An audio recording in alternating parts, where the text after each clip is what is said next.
The book of Judges is the seventh book of the Bible, chronicling the history of Israel from the death of Joshua to the rise of the monarchy.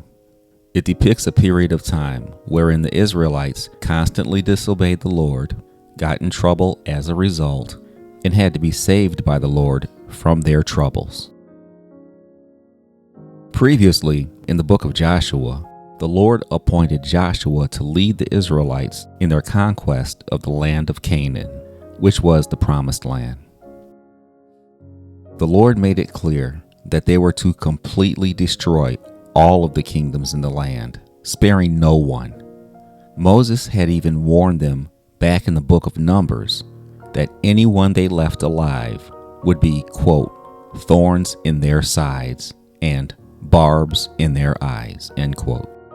All of the kingdoms in Canaan were worshippers of idols and completely wicked. At the end of the book of Joshua, the Israelites were successfully conquering the promised land and moving into their respective territories. They only had a little more work to do. After Joshua's death, however, each tribe was in charge of itself, and many of them chose to make friends and live alongside the people they were supposed to destroy. This and this alone caused all of the problems that they would face in this book, and by the end of the Old Testament, to their failure as a nation.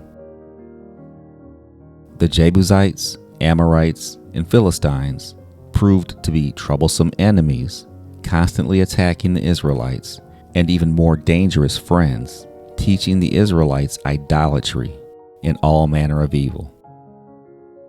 Throughout this book, the Israelites are under attack from their enemies, and the Lord raises up military leaders called judges to lead them to victory.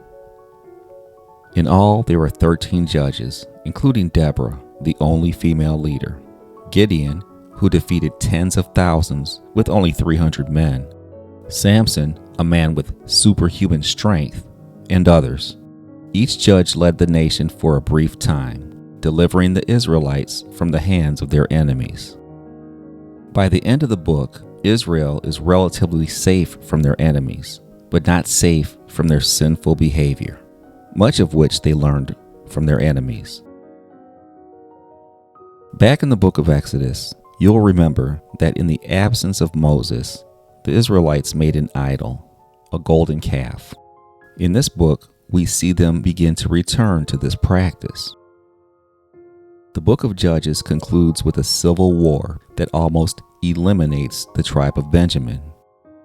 The phrase is repeated, quote, "In those days there was no king in Israel. Everyone did what was right in his own eyes," end quote. This book ends with a clear sign that the Israelites need a strong leader to keep them in good standing with the Lord. Next, in the book of Ruth, we will step away from the action of war to see an important story that takes place during this leaderless period among God's chosen people.